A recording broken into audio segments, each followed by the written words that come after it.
আল্লাহ বলে আমার ক্ষমতার জন্য কারো উপর বিন্দু পরিমাণ আমার ডিপেন্ড করা লাগে না। সৃষ্টির শুরু থেকে আমি ক্ষমতার চেয়ারে বসা, মহাবিশ্বের শেষ পর্যন্ত, সীমাহীন ভবিষ্যৎ পর্যন্ত আমি ক্ষমতার চেয়ারে থাকবো। সম্মানিত ভাইয়েরা, আল্লাহ তাআলার চমৎকার চমৎকার অনেক নাম আছে যেগুলো আল্লাহ তাআলা কোরআনে উল্লেখ করেছেন। আল্লাহর আসল নাম হচ্ছে আল্লাহ। আসল নাম কি? সবাই বলুন, আসল নাম কি? কি মাঝখানে কি সমস্যা? এই ভাই যদি না দাঁড়ায়, ওই যে মহিলা প্যান্ডেলের বোনরা তো দেখবে না। ভাই আপনি একটু বসেন, মাঝে মাঝে একটু দাঁড়াবেন। ঠিক আছে, ঠিক আছে, হ্যাঁ হয়েছে। আল্লাহ তাআলার আসল নাম হচ্ছে আল্লাহ। আওয়াজ করে আল্লাহর একটা ডাক দেন, বলেন আল্লাহ। মন থেকে, হৃদয়ের গহীন থেকে, হৃদয় নিংড়ানো মনের সবটুকুন ভালোবাসাকে উজাড় করে দিয়ে আল্লাহর নামটা জপেন তো, পড়েন তো আল্লাহ। কেমন লাগে? ভালো লাগে? এর চেয়ে সুন্দর মধুমাখা নাম, জাদুমাখা নাম আর আছে? দু একজন বলছে নাই। আওয়াজ করে বলেন, এর চেয়ে সুন্দর নাম আর আছে? আল্লাহ নাম যতই জপি ততই মধুর লাগে, নামে এত জাদু থাকে কে জানি তো আগে।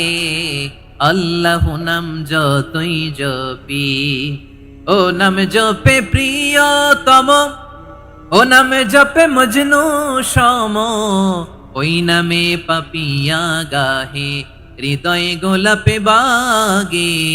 আল্লাহ নাম যতই জপি, আল্লাহু আকবার।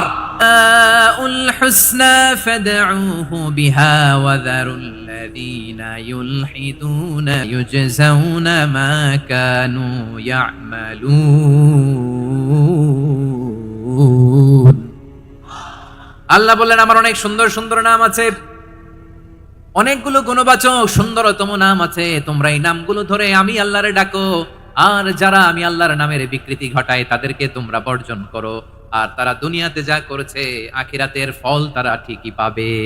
সুবহানাল্লাহ বলেন। আল্লাহর অনেক সুন্দর সুন্দর নাম আছে, এগুলো ধরে ডাকতে বলা হয়েছে। আর যারা আল্লাহর নামের বিকৃতি করে তাদেরকে বর্জন করতে বলা হয়েছে। আপনি আল্লাহর নামের জিকির যখন করবেন, আপনি আমার আল্লাহর নামের বিকৃতি করতে পারবেন? বারোয়াখালীর ভাইরা বুঝে থাকলে আওয়াজ দেন, আল্লাহর নামের বিকৃতি করা যাবে? আপনি যখন জিকির করবেন স্পষ্ট শব্দে আল্লাহর নামটা বোঝা যেতে হবে। সুবহানাল্লাহ করা যাবে, কিন্তু আল্লাহর নামের বিকৃতি করে জিকির এদেশে আছে না নাই? আছে।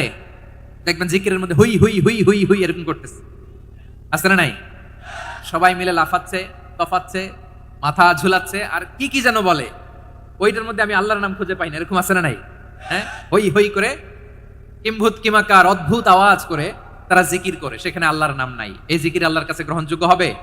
আল্লাহ বলেন ওয়াজারুল্লাযীনা ইউলহিদুনা ফি আসমাইহি, খবরদার আমার নামের যারা বিকৃতি ঘটায় তাদেরকে তোমরা বর্জন করো। এজন্য জিকির যখন করব সুস্পষ্ট ভাবে আল্লাহ তাআলার নাম সেখানে থাকতে হবে, ঠিক কিনা বলেন? আবার আল্লাহ বলেন যেমন মনে চায় তেমন জিকির তোমরা করো না। ফাযকুরুল্লাহা কামা আল্লামাকুম মা লাম তাকুনু তা'লামুন। তোমরা জানতে না, আল্লাহ তোমাদের জানিয়েছেন কেমন করে আল্লাহর নামের জিকির করতে হয়। যেমন আল্লাহ শিখিয়েছেন তেমন করে আল্লাহরে ডাকো, ঠিক কিনা বলেন? আল্লাহ তাআলা যেমন শিখিয়েছেন তেমন ভাবে আল্লাহ তাআলাকে ডাকতে হবে, ঠিক ওই পদ্ধতিতে আল্লাহ তাআলার নাম জপতে হবে। কোন পদ্ধতিতে সেটাও আল্লাহ বলে দিচ্ছেন। আল্লাহ তাআলা বললেন ওয়াজকুর রাব্বাকা ফি নাফসিকা তাদাররুআন ওয়া খীফাতান ওয়া দুনাল জাহরি মিনাল কওলি বিল গুদুই ওয়াল আসাল ওয়া লা তাকুম মিনাল গাফিলিন। খবরদার আল্লাহর নামের জিকির করো, আল্লাহকে ডাকো। ফি নাফসিকা মনে মনে, তাদাররুআন সবিনয়ে, খীফাতান ভীত বিহবল চিত্তে, দুনাল জাহরি মিনাল কওল অনুচ্চ স্বরে অনুচ্চ আওয়াজে। এভাবে আল্লাহরে ডাকলে সেই ডাকা কবুল করে নিবে কে? তাহলে আল্লাহকে জপতে হবে মনে মনে, সবিনয়ে, ভীত বিহবল চিত্তে, অনুচ্চ স্বরে, এভাবে জিকির করতে হবে। বিষ্ণু ইসলাম এবং বিশ্বনবীর সাহাবারা ঠিক এই পদ্ধতিতে আল্লাহ তাআলাকে ডাকতেন। তাহলে এই যে আল্লাহ তাআলার সুন্দর সুন্দর নামগুলো আছে, এগুলো ধরে আমরা আল্লাহ তাআলার জিকির করব, তার প্রশংসা করব, তার পবিত্রতা বর্ণনা করব, তাহলে খুশি হবেন কে? বিষ্ণু ইসলাম বলেন আশ-শাইতানু জাসিম আলা কলবি ইবনে আদম। শয়তান বনি আদমের কলবের মধ্যে এরকম খামচি মেরে বসে থাকে। খামচি বোঝেন তো? শয়তান বনি আদমের হৃদয়ে কলবে খামচি মেরে বসে থাকে। ফাইদা যাকারাল্লাহ খানাসা, যখন মানুষ আল্লাহর জিকির করে শয়তান দৌড়ে পালায়। ওয়া ইদা গাফালা ওয়াসওয়াসা, আর মানুষ যখন অমনোযোগী হয়, গাফিল হয়, শয়তান আবার টেম্পটেশন দেয়, আবার ধোঁকা দেয়, আবার ওয়াসওয়াসা দেয়। এজন্য বিশ্বনবী বলতেন লা ইয়াজালু লিসানুকা রাতবান মিন যিকরিল্লাহ, সব সময় প্রতি মুহূর্তে সর্বক্ষণে তোমার জিহ্বাটা আল্লাহর জিকির দিয়ে ভিজা রাখবা, আল্লাহর জিকির দিয়ে সিক্ত রাখবা, তাহলে কবুল করবে কে? সবাই পড়েন সুবহানাল্লাহ, আলহামদুলিল্লাহ, লা ইলাহা, সুবহানাল্লাহ, আলহামদুলিল্লাহ, লা ইলাহা ইল্লাল্লাহ, লা ইলাহা ইল্লাল্লাহু মুহাম্মাদুর রাসূলুল্লাহ সাল্লাল্লাহু আলাইহি ওয়াসাল্লাম। প্রিয় ভাইরা, আল্লাহ তাআলার অনেকগুলো নাম আছে। আল্লাহ তাআলার এই নামগুলো ধরে তার নাম আমাদের ডাকতে হবে, জপতে হবে। বিষ্ণু ইসা ইসলাম বলেন, ইন্না লিল্লাহি তিসআতান ওয়া তিসঈনা ইসমান মিআতান ইল্লা ওয়াহিদা। আল্লাহর রয়েছে 99টা নাম, এক কম 100। এক কম, আমরা বাংলায় বলি না যে এক কম 100, মানে আসলে কয়টা? 99টা। বিশ্বনবী বলেন আল্লাহর 99টা নাম আছে, মিআতান ইল্লা ওয়াহিদা, এক কম 100। মান আহসাহা দাখালাল জান্নাহ, যে ব্যক্তি 99 নাম মুখস্থ করে তার সিনার ভেতরে রাখবে, আল্লাহ তাআলা তাকে জান্নাত দিয়ে ধন্য করে দেবে। এবার বলেন আল্লাহর নামগুলো জানার দরকার আছে না নাই? এই নামগুলো আমরা জপবো, মুখস্থ করব। এই নামগুলো আগে আয়ত্ত করতে হবে। এই নামের যে অর্থ সেটা অনুধাবন করতে হবে। এই নামের যে দাবি সেটা মানতে হবে। সিবগাতাল্লাহ ওয়া মান আহসানু মিনাল্লাহি সিবগা ওয়া নাহনু লাহু আবিদুন। আল্লাহর রঙে রঙিন হইতে হবে। আমার আল্লাহ দয়ালু, আমরাও দয়ালু হতে হবে। আমার আল্লাহ সহনশীল, আমরাও সহনশীলতার চর্চা করতে হবে। আমার আল্লাহ মেহেরবান, আমরাও মেহেরবান হতে হবে। বিষ্ণু ঈসা ইসলাম আল্লাহর এই চমৎকার সুন্দরতম নামগুলো ধরে ধরে আল্লাহর কাছে চাইতেন। আপনি যখন দোয়া করবেন, আল্লাহর নামগুলো ধরে যদি দোয়া করেন, আল্লাহ ওই দোয়া ফিরায় দেয় না। সুবহানাল্লাহ বলেন। আপনি যদি দোয়ার মধ্যে বলেন ইয়া রহমান, সবাই বলেন ইয়া রহমান, ইয়া রহিম, ইয়া হাইয়ু, ইয়া কাইয়ুম, আল্লাহর চমৎকার নামগুলো ধরে ধরে যদি আল্লাহর কাছে ফরিয়াদ করেন, আল্লাহর নামগুলো ডাকেন, আপনার দোয়া মুহূর্তেই কবুল করবে কে? বিষ্ণু ঈসা ইসলাম এভাবে আল্লাহর নামগুলো ধরে ধরে জিকির করতেন, আল্লাহর নাম জপতেন। তিনি বলতেন, আসআলুকা বিকুল্লি ইসমিন হুয়া লাক, আল্লাহ তোমার যত নাম আছে সব নামের ওসিলায় তোমার কাছে ফরিয়াদ করি, সব নামের ওসিলায়। আনজালতাহু ফি কিতাবিক, যে নাম তুমি তোমার কিতাবে নাজিল করেছো। আও আল্লামতাহু আহাদাম মিন খালকিক, অথবা তোমার কোন সৃষ্টিকে তোমার নাম তুমি জানিয়েছো। আও ইস্তাসারতা বিহি ফি ইলমিল গায়বি ইনদাক, অথবা গায়েবের জ্ঞানে তুমি তোমার নিজের জন্য ওই নামগুলো সংরক্ষিত রেখে দিয়েছো। সব নামের ওসিলায় তোমার কাছে চাই। সুবহানাল্লাহ পড়েন। তার মানে আল্লাহ তোমার যে নামগুলো আমরা জানি এগুলার ওসিলায়ও চাই, যে নামগুলো আমরা জানি না সেগুলোর ওসিলায়ও চাই। আল্লাহর সব নাম আল্লাহ আমাদেরকে জানায় নাই, কিছু নাম জানিয়েছেন, কিছু নাম তিনি জানান নাই। সুবহানাল্লাহ বলেন। আল্লাহ তাআলা তার কিছু নাম কোরআনে উল্লেখ করেছেন, কিছু নাম স্পেশাল কিছু নবীদেরকে জানিয়েছেন, আর কাউকে জানান নাই। কিছু নাম তিনি কিয়ামতের দিন আমাদের সামনে প্রকাশ করবেন যে এটাও আমার একটা নাম, এটা তোমরা কেউ জানতা না। সুবহানাল্লাহ, সারপ্রাইজ হিসেবে আল্লাহ তাআলা রেখে দিয়েছেন, কেউ জানে না। কিয়ামতের দিন আল্লাহ তাআলা সেই নামগুলো জানাবেন। আর কিছু নাম আছে সেই নামগুলো আল্লাহ কোরআনেও বলে নাই, কোন নবীরাও জানায় নাই, কিয়ামতের দিনও সারপ্রাইজ হিসেবেও জানাবে না। ওই নামগুলো স্বয়ং খোদ আল্লাহ ছাড়া কেউ জানে না। এজন্য বিশ্বনবী দোয়ার সময় বলতেন, আল্লাহ তোমার যে নামগুলো জানি, যে নামগুলো জানি না, সব নামের বরকতে তোমার দরবারে চাই, সব নামের ওসিলায় তোমার কাছে ফরিয়াদ করি। সুবহানাল্লাহ বলেন। তাহলে সূরা হাশরের মধ্যে আমরা আল্লাহর মোট কয়টা নাম পাবো দেখি, মনে আছে কিনা? হ্যাঁ, কয়টা? আওয়াজ করে বলেন, কয়টা? মাশাআল্লাহ। এই 14টা শোনার আগ্রহ আছে? এই দুই একজন যে ওঠা বসা করতেছেন, এই ডাস্টে তো ডাস্ট অ্যালার্জি হয়ে যাবে, ধুলাবালিতে আসার সময় তো অনেক ধুলা খাওয়াইছেন আমার এই জায়গায়। একটু শান্ত হয়ে বসেন, আমরা শান্ত হয়ে বসি, অল্প কিছু সময় কিছু কথা আলোকপাত করবো, তারপরে আমরা বিদায় নিব। উঠবো না, কেউ দাঁড়াবো না, উঠবো না। সেই গতকাল থেকে, গত রাত থেকে আমি দেখেছি তো আপনাদের কাণ্ড কারখানা, ভিডিওতে দেখেছি, কাঁথা বালিশ নিয়ে গত রাতে চলে আসছে। অনেক কষ্ট করে অনেক সময় অপেক্ষা করেছেন, আর অল্প কিছু কয়েক মিনিট আপনারা বসেন, আমরা একসাথে বিদায় নিব ইনশাআল্লাহ। তাহলে প্রিয় বারুয়াখালীবাসী বলেন তো, সূরা হাশরের শেষ দিন আয়াতে আল্লাহর কয়টা নামের দেখা মিলবে? সবাই একসাথে আওয়াজ করে, কয়টা? আসুন আমরা শুরু করে দিই। আল্লাহ তাআলা বলছেন, হুয়াল্লাহুল্লাযী লা ইলাহা ইল্লা হুয়া আলিমুল গায়বি ওয়াশ শাহাদাতি হুয়ার রহমানুর রহিম। আল্লাহ বলেন হুয়াল্লাহ, তিনি হলেন আল্লাহ, আল্লাযী লা ইলাহা ইল্লা হু, তিনি ছাড়া কোনো ইলাহ নাই। আছে নাকি? বারুয়াখালীবাসী আওয়াজ করে বলেন তো দেখি, আমাদের ইলাহ কয়জন? আর জোরে বলেন। একজন হইলে ভালো না বেশি হইলে ভালো? ওয়া ইলাহুকুম ইলাহু ওয়াহিদুন লা ইলাহা ইল্লা হুয়ার রহমানুর রহিম। আল্লাহ বলেন তোমাদের ইলাহ হলো একজন, তিনি ছাড়া কোনো ইলাহ নেই, তিনি দয়াময়, তিনি মেহেরবান। ইলাহ যদি একজন না হয়ে দুইজন হতো, ঝামেলা আছে না নাই?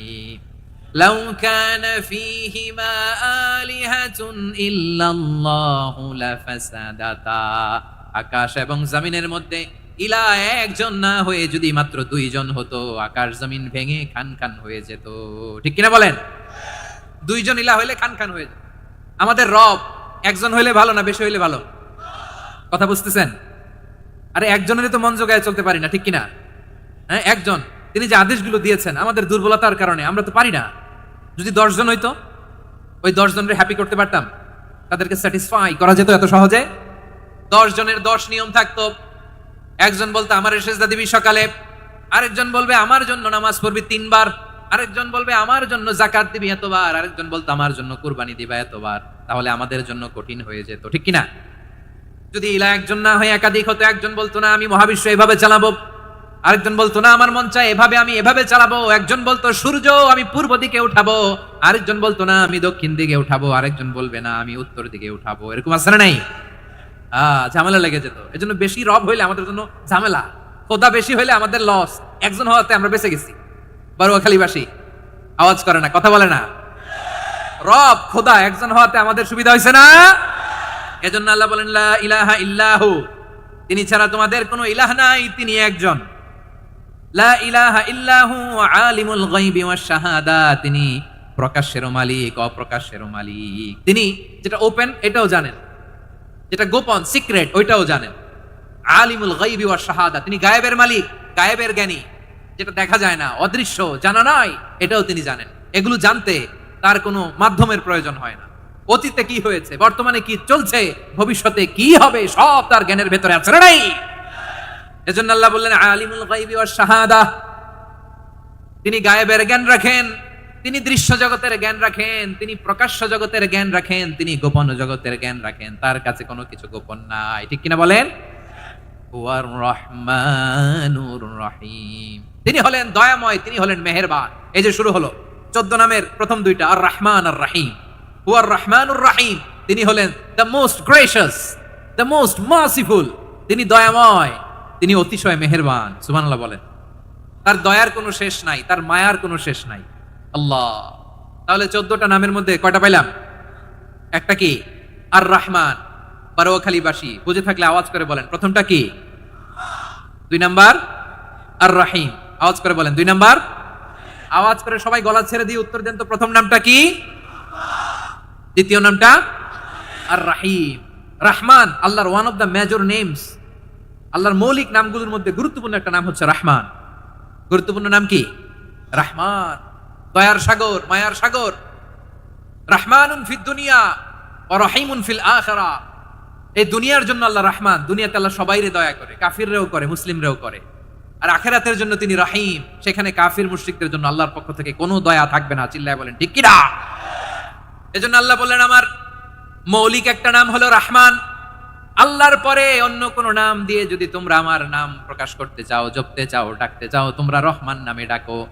রব্বুল আলামিন ইরশাদ করেন কুলিদুল্লাহ আও ইদউর রহমান আইয়াম্মা তাদউ ফালাহুল আসমাউল হুসনা। আমাকে আল্লাহ নামে ডাকো, কিংবা আমি আল্লাহকে রহমান নামে ডাকো, যে নামেই ডাকো না কেন আমার আছে অনেকগুলো সুন্দর সুন্দর নাম। যে নামেই ডাকো আমি শুনি, ডাকলেই আমি সাড়া দেই। সকালে ডাকলেও সাড়া দেই, দুপুরে ডাকলেও সাড়া দেই, মাঝ রাতেও যদি আমরা বিপদে পড়ি ডাকলে আমাদের ডাকে সাড়া দেয় কে? সবাই বলুন তো, সাড়া দেয় কে? আবার বিশ্বনবী যখন মক্কায় দাওয়াত দিচ্ছিলেন, তিনি মাঝে মাঝে আল্লাহর নাম বলছিলেন, মাঝে মাঝে তিনি রহমান নাম বলছিলেন। যখন তিনি বললেন ওয়া ইদা কিলা লাহুমুস সুজুদু লিররহমানি ক্বালু ওয়া মার রহমান। বিশ্বনবী মক্কায় যখন মক্কার কাফিরদেরকে, কুরাইশদেরকে বলল তোমরা রহমানকে সেজদা দাও, রহমানের ইবাদত করো, রহমানের জন্য সেজদায় লুটিয়ে পড়ো। মক্কাবাসী বলে রহমান আবার কে? রহমান রে তো চিনি না। রহমানকে আল্লাহ চিনি, রহমান চিনি না। মক্কাবাসী কি বলে? কারে চিনে? আল্লাহরে চিনে। কারে চিনে না? রহমান কে তো চিনি না। রহমান আবার কোত্থেকে আসলো? কে Rahman? Who is this Rahman? যখন তারা বলে রহমান রে চিনি না, আল্লাহর গায়রতে আঘাত লেগেছে। আল্লাহ বলে রহমান রে চিনো না, না তাদেরকে চিনানোর জন্য আল্লাহ ৭৮ আয়াত বিশিষ্ট আর রহমান নামে কোরআনে একটা সূরা নাজিল করেছেন। যখন মক্কার কুরাইশরা বলে আল্লাহ চিনি রহমান চিনি না, আল্লাহ বলে রহমান রে চিনো না, তাহলে চিনে না ও রহমান নামে তিনি ৭৮ আয়াত বিশিষ্ট কালামুল্লাহ মাজিদে একটা গোটা সূরাই নাজিল করে দিয়েছেন। তিনি নাজিল করলেন আর রহমানু আল্লামাল কুরআনা খালাকাল ইনসানা আল্লামাহুল বায়ান। দয়াময় রহমান শেখালেন কোরআন, বানালেন ইনসান শেখালেন বায়ান। দয়াময় রহমান শেখালেন কোরআন, বানালেন ইনসান শেখালেন বায়ান। দয়াময় রহমান শেখালেন কোরআন, বানালেন ইনসান শেখালেন বায়ান। পড়েন আল্লাহু আকবার। আল্লাহ বলে রহমান কারে বলে চেনো না, শুনে নাও। ৭৮ আয়াত বিশিষ্ট গোটা একটা সূরা নাজিল করে দিলাম, সূরাতু আর রহমান। আর রহমান তিনি দয়ালু, আল্লামাল কুরআন তিনি মানুষকে কোরআন শিখিয়েছেন, খালাকাল ইনসান মানুষ বানিয়েছেন, আল্লামাহুল বায়ান মানুষকে কথা বলা বর্ণনা করা শিখিয়েছেন। পড়েন সুবহানাল্লাহ। গোটা একটা সূরাই নাজিল করেছেন, সূরাতু আর রহমান। আমার বারোয়াখালীর ভাইয়েরা, তার নাম হচ্ছে আর রহমান আর রাহিম, মানে দয়াময় মেহেরবান। তার দয়া যে কত বেশি আপনি কল্পনাও করতে পারবেন না, আপনি কল্পনাতেও আনতে পারবেন না তার দয়া কত বেশি। বিশ্বনবী সাল্লাল্লাহু আলাইহি ওয়াসাল্লাম ফরমান লাম্মা কাদাল্লাহুল খালকা কাতাবা ইনদাহু ফাওকা আরশিহি। আল্লাহ যখন মহাবিশ্বের সব সৃষ্টি করে সারলেন, তিনি আরশের উপরে লিখলেন সাবাকাত রাহমাতি গাদাবি, সাবাকাত রাহমাতি গাদাবি। কোথায় লিখছে? আরশের উপরে। আওয়াজ করে বলেন তো কোথায় লিখেছে? আরশের উপরে আল্লাহ লিখলেন সাবাকাত রাহমাতি গাদাবি। এর মানে হলো আমার দয়ার কাছে, আমার ভালোবাসার কাছে আমার ক্রোধ পরাজয় বরণ করেছে। আমার দয়ার কাছে আমার রাগ কিংবা ক্রোধ পরাজয় বরণ করেছে। মানে আমি আল্লাহর দয়া আছে, আবার আমি আল্লাহর ক্রোধ বা রাগ আছে, কিন্তু আমি আল্লাহর রাগের চেয়ে দয়া বেশি। আওয়াজ করে বলেন আল্লাহর রাগ বেশি না দয়া বেশি? আল্লাহর যদি রাগ থাকতো আমরা বাঁচতে পারতাম? যে পরিমাণে আকাম কুকাম আমরা করি, অপকর্ম করি, অন্যায় করি, জুলুম করে জুলুমের আড্ডাখানা বানিয়ে রেখেছি গোটা দুনিয়াকে, আল্লাহ যদি মুহূর্তে মুহূর্তে রেগে যেতেন আমরা বাঁচতে পারতাম? মহাবিশ্ব সৃষ্টির পরেই তিনি আরশের উপরে লিখেছেন সাবাকাত রাহমাতি গাদাবি, মানে আমি আমার দয়ার কাছে আমি আল্লাহর ক্রোধ, রাগ, ক্ষোভ এটা পরাজিত হয়েছে। সুবহানাল্লাহ বলেন। আবার বিষ্ণু বললেন জাআলাল্লাহুর রাহমাতা মিয়াতা জুজ, আল্লাহ দয়ার ভালোবাসাকে 100 টুকরা করলেন। 99 টুকরা দয়া মায়া ভালোবাসা আল্লাহ নিজের কাছে রেখে দিলেন, আর 1 টুকরা দয়া মায়া ভালোবাসা আল্লাহ গোটা বিশ্বের সবার মাঝে ঢেলে দিলেন। দয়া মায়া ভালোবাসা 100 টুকরা করে আল্লাহ নিজের কাছে রাখছেন কয় টুকরা? সবাই বলেন 99 টুকরা। আর গোটা বিশ্বের সবার মাঝে ভাগ করে দিয়েছেন কয় টুকরা? এবার এই 1 টুকরা নমুনা দেখেন তো পৃথিবীতে। স্বামী স্ত্রীর জন্য কত ভালোবাসা, বন্ধু বন্ধুর জন্য কত ভালোবাসা, গার্লফ্রেন্ড বয়ফ্রেন্ডের জন্য গলায় ফাঁস লাগে, আছে না নাই? এই এখন গলার আওয়াজ বাড়ছে ইয়াংদের। হুজুর এখন গার্লফ্রেন্ড বয়ফ্রেন্ডের ভিতরে ঢুকছে, এখন আমরা আসি হুজুর। জেগে উঠছে বারোয়াখালী। দেখেন এই তো কয়েকদিন আগেই তো, কত বছরের 12 না কত বছরের এক মেয়ে, কত বছর 11, ওই দেখেন সব মুখস্থ দুষ্টগুলার, আর কিছু মুখস্থ না থাকলে এগুলো মুখস্থ। 11 বছরের, তার কি বলবো, তরুণীও তো না, কিশোরী। এই কিশোরী ভালোবাসার টানে বাপ মা থুইয়া চলে গেছে কোথায়? দেখেন ভালোবাসারে আল্লাহ 100 টুকরা করেছেন, 99 টুকরা ভালোবাসা আল্লাহ নিজের জন্য রেখেছেন, 1 টুকরা আমাদের সবাইকে ভাগ করে দিয়েছেন। যত পাখি আছে পৃথিবীতে, যত মাছ আছে, যত প্রাণী আছে, যত মানুষ আছে, যত জিন আছে, আমরা সবাই মিলে পেয়েছি ভালোবাসার কয় টুকরা? আর আরশে আজিমের অধিপতি আল্লাহ তিনি তার কাছে ভালোবাসা রেখে দিয়েছেন কয় টুকরা? তাহলে এবার আওয়াজ করে বলেন আল্লাহর রাগ বেশি নাকি দয়া বেশি? আল্লাহ তুমি দয়ার সাগর রহমানুর রহিম, তোমার দয়ায় পূর্ণ আমার সারা নিশিদিন। সবাই পড়েন আল্লাহ তুমি দয়ার সাগর রহমানুর রহিম, তোমার দয়ায় পূর্ণ আমার সারা নিশিদিন। আল্লাহু আকবার। আল্লাহ বলেন রাহমাতি ওয়াসিআত কুল্লা শাই, গোটা বিশ্বের সব জায়গায় আমি আল্লাহর রহমত বিস্তৃত, এমন কোন জায়গা নাই যেখানে আমি আল্লাহর রহমত নাই। ঠিক কিনা বলেন? এমন কোন জায়গা নাই আমি আল্লাহর রহমত নাই। আমি আল্লাহর রহমত ছাড়া গাছের একটা পাতা নড়ে না, আমি আল্লাহর দয়ার রহমত ছাড়া গাছের একটা পাতা পড়ে না। আমি আল্লাহর দয়া আর রহমত ছাড়া আকাশ থেকে এক ফোঁটা বৃষ্টি ঝরে না। তিনি হলেন রহমান, তিনি হলেন রাহিম। ঠিক কিনা বলে? আল্লাহরে চিনতেছেন? আলোচনার বিষয় কি? আসুন আমাদের রবকে চিনি। তিনি হলেন আর রহমান, তিনি হলেন আর রাহিম। তার দয়ার কোনো শেষ নাই, তার মায়ার কোনো শেষ নাই। বনি ইসরাইলের এক লোক 500 বছর আল্লাহর ইবাদত করেছে। কয় বছর? কোথায় জানেন? সাগরের মাঝখানে এক পাহাড়। ওই পাহাড়ের উপরে বসে 500 বছর টানা আল্লাহর ইবাদত। দিনে আর রাতে একবার করে নিচে নামতেন। সেখানে আল্লাহ তাআলা পাথরের ভেতর থেকে তার জন্য মিঠা পানির ব্যবস্থা করে দিয়েছেন, আর একটা ডালিম গাছের ব্যবস্থা করে দিয়েছেন। সকালে নামলে একটা টসটসে ডালিম, রাতে নামলে টসটসে ডালিম। এগুলো খেয়ে খেয়ে 500 বছর সে আল্লাহর ইবাদত করেছে। আর সে আল্লাহর কাছে বলেছে, আল্লাহ আমি যখন মারা যাব সেজদারত অবস্থায় যেন মারা যাই। ঠিকই আল্লাহ সেজদারত অবস্থায় সাইয়েদনা আজরাইলকে পাঠিয়ে দিলেন। সেজদারত অবস্থায় লোকটা মারা গেল। 500 বছর ইবাদতের পরে আল্লাহর দরবারে কিয়ামতের কঠিন ময়দানে যখন লোকটা হাজির হয়ে যাবে, আল্লাহ বলবেন, আদখিলু আবদি আল জান্নাতা বিরহমাতি। আমার বান্দাকে আমার দয়া, আমার ভালোবাসা দিয়ে জান্নাতে ঢুকায়া দাও। 500 বছর ইবাদত করছে তো আমার দয়ায় আমার বান্দারে জান্নাত দাও। এই বান্দা বলে, বালবি আমালি। আল্লাহ তোমার দয়া লাগবে কেন? আমি আমার আমল দিয়ে জান্নাতে যেতে চাই। কি দিয়ে? কথা বুঝে নাই বোধহয়। আল্লাহর এই বান্দা কি দিয়ে জান্নাতে ঢুকতে চায়?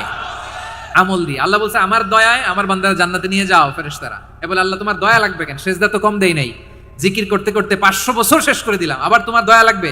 আমি তো আমার আমলেই জান্নাতে যেতে পারি। আল্লাহ বলবেন, তাই ঠিক আছে, আমি চাইলাম দয়া দিয়ে জান্নাত দিব, তুমি চাইলে আমল দিয়ে ঢুকবা। ঠিক আছে, তোমার আমল আর আমার যে দয়া দুইটার একটু মাপ দেই। তোমার 500 বছরের ইবাদত এক পাল্লায় রাখো। আর আল্লাহ বললেন, আমি যে দয়া করে এই দুনিয়ার নাজ নেয়ামত বিউটি সৌন্দর্য দেখার জন্য তোমার দুটা চোখ দিয়েছিলাম, দুটা নয় একটা চোখ আরেক পাল্লায় রাখো। রাখা হবে, দেখা যাবে ওই 500 বছরের ইবাদত হালকা হয়েছে, আর মুহূর্তের মধ্যে আল্লাহর দেয়া একটা চোখের নেয়ামত ভারী হয়ে গিয়েছে। আল্লাহ বলবেন, তোমার কথা মতো মাপ দেয়া হলো, এবার ফলাফল দেখো, হিসাব বলে তুমি এখন জাহান্নামে যাবা। Go to the hell fire, যাও এবার জাহান্নামে যাও। মাপ চোখে যখন আসছো আমার সাথে হিসাব ক্যালকুলেশন, যাও তুমি এবার জাহান্নামে যাবা। এবার লোকটা কাচুমাচু করে বলে, আল্লাহ আমি বুঝি নাই, আল্লাহ আমি বুঝতে পারি নাই, খেয়াল করি নাই, তুমি আমারে ক্ষমা করো, তুমি আমারে মাফ করো।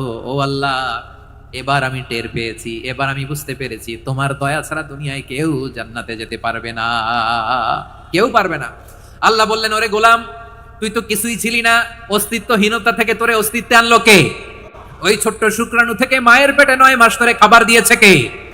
আবার সুস্থতার সাথে দুনিয়ার বুকে তোরে ডেলিভারির ব্যবস্থা করে দিল কে?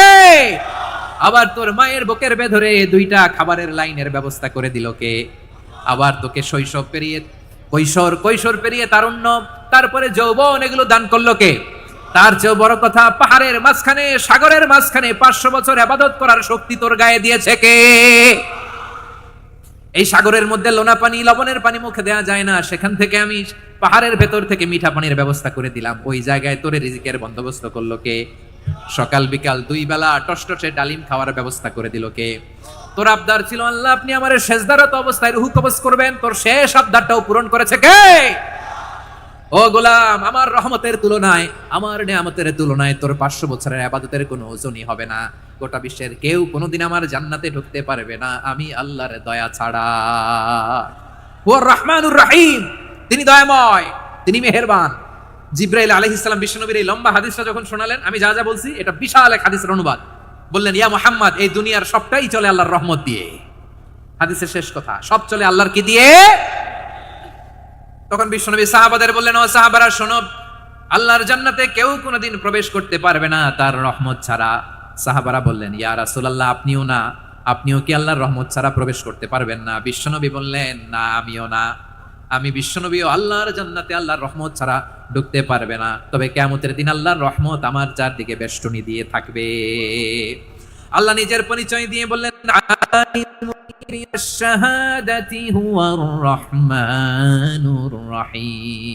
আমি হলাম রহমান, আমি রাহিম। আল্লাহরে চিনছেন? ওবারও খালির ভাইয়ের, আপনার রবকে চিনতে পারতেছেন? তিনি দয়ার সাগর, তিনি মায়ার সাগর। তার দয়ার সাগর যে কত বড় আপনার কল্পনাতেও নাই। এজন্য আপনার পাপ যত বড় হোক, অন্যায় যত বড় হোক, অপরাধ যত বড় হোক, আপনার জুলুম যত বড় হোক, আল্লাহর রহমান নামের দরিয়া তার চাইতেও বড়। আল্লাহ বললেন খুলিয়া ইবাদিয়াল্লাযীনা আসরাফু আলা আনফুসিহিম লা তাকনাতু মির রাহমাতিল্লাহ ইন্নাল্লাহা ইয়াগফিরুয যুনুবা জামিআ ইন্নাহু হুয়াল গফুরুর রহিম। ও আমার গুনাহগার বান্দারা শোনো, জুলুম করেছো, ভুল করেছো, অন্যায় করেছো, আল্লাহর রহমত থেকে নিরাশ হয়ো না। আমরা বিশ্বাস কঠিন কালে আল্লাহর রহমত থেকে নিরাশ হব না, ঠিক কিনা বলেন? আল্লাহর রহমত থেকে নিরাশ হবেন? ভুল করে ফেলছেন, আরে ভুল তো সবাই করে, পাপ হইছে, আরে পাপ তো সবার আছে, আমরা সবাই পাপী, সবাই পাপী। যত পাপ হোক, ভুল হোক, অন্যায় হোক, অনুতপ্ত হয়ে তওবা করে ওযু করে জায়নামাজটা বিছিয়ে সেজদা দিয়ে চোখের পানি ছাড়েন। চোখের বেয়ে পড়া পানি আল্লাহর কাছে যে কত প্রিয়। অনুতপ্ত বান্দার চোখের পানির ফোঁটা তার চোখ বেয়ে, নাকের ডগা বেয়ে ড্রপ আগেই আল্লাহর সব গুনাহ মাফ করে দেয়। আল্লাহ বললেন আমি রহমানুর রহিম।